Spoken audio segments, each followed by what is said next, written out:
Le langage du colon, quand il parle du colonisé, est un langage zoologique. On fait allusion à la puanteur, au pullulement, au grouillement, aux gesticulations.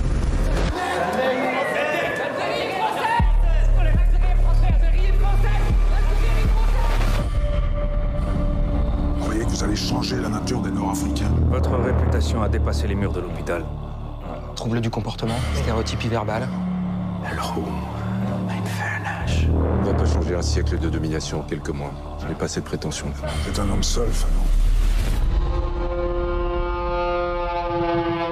Si vous défendez des Algériens, ils vont faire un dossier contre vous. On a besoin d'interroger lui contre le terrorisme. Vous confondez la médecine avec la révolution.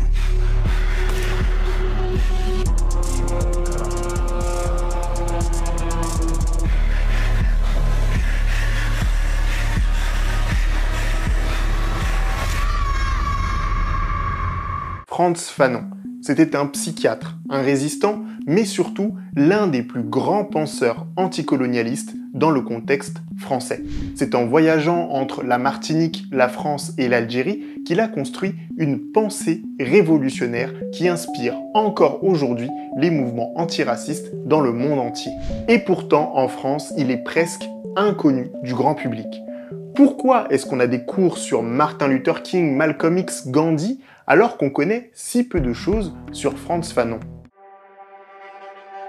Après la guerre, Fanon termine enfin son lycée, décroche son bac et grâce à une bourse pour les anciens combattants, il revient en France pour étudier la médecine à Lyon.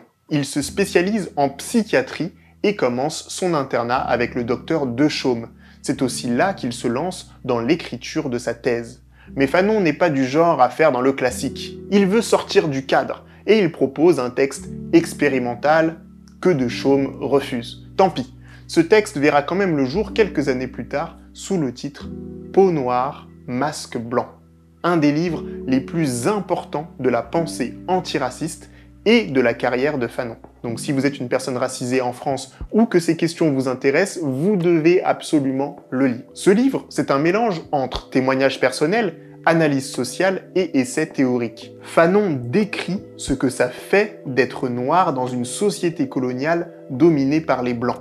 Il explique comment cette situation impacte l'identité et la santé mentale des personnes noires. Il analyse comment se construit le sentiment d'infériorité, comment, pour être accepté, beaucoup de Noirs en France adoptent les codes, la langue et les valeurs du colonisateur. C'est ce qu'il appelle le masque blanc, ce masque que les Noirs portent pour survivre dans une société raciste qui les refuse tels qu'ils sont. Et Fanon veut briser ce masque. Pour lui, la libération ne passe pas seulement par l'indépendance politique, mais aussi par une reconstruction psychologique décolonisée. Il faut se libérer du regard des colons et se réapproprier son identité. Les damnés de la Terre, c'est le texte qui résume le mieux la pensée de Fanon sur la colonisation et les luttes de libération. C'est à la fois une analyse politique, une réflexion psychologique et un appel à l'action révolutionnaire. Quand il écrit ce livre, il ne sait pas encore si la France va être vaincue en Algérie, mais il développe une idée centrale. La violence coloniale engendre nécessairement une contre-violence. Pour Fanon, le système colonial repose sur plusieurs formes de domination. 1. Il déshumanise les colonisés, les réduisant à des indigènes soumis.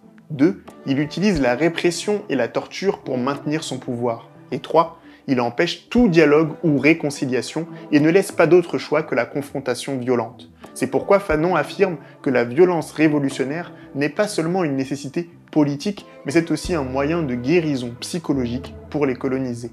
En prenant les armes, le colonisé reprend le contrôle de son destin et se reconstruit à la fois individuellement et collectivement. C'est dans ce contexte que Fanon écrit cette célèbre phrase radicale. Pour le colonisé, la vie ne peut surgir que du cadavre en décomposition du colon. Mais les damnés de la Terre ne se résument pas à un appel à la lutte armée. Fanon va plus loin.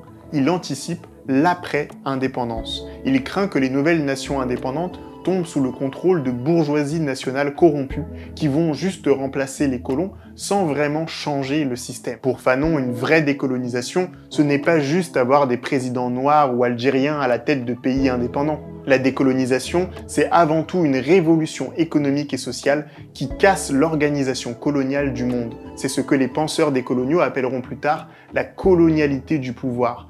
Il était anticolonialiste, certes, mais il était aussi décolonial. Décolonial au sens où on l'entend maintenant, à savoir critiquer le système capitaliste, critiquer l'impact de la race dans l'organisation de systèmes capitalistes, mais de façon à ce que l'humain émerge et ne soit pas bridé ou ne soit pas contrecarré par les injonctions du système capitaliste et encore moins par celles de la race. Dans Les damnés de la Terre, Fanon fait exploser toute la grille de lecture du monde colonial. Il a enfin réussi à structurer son message politique.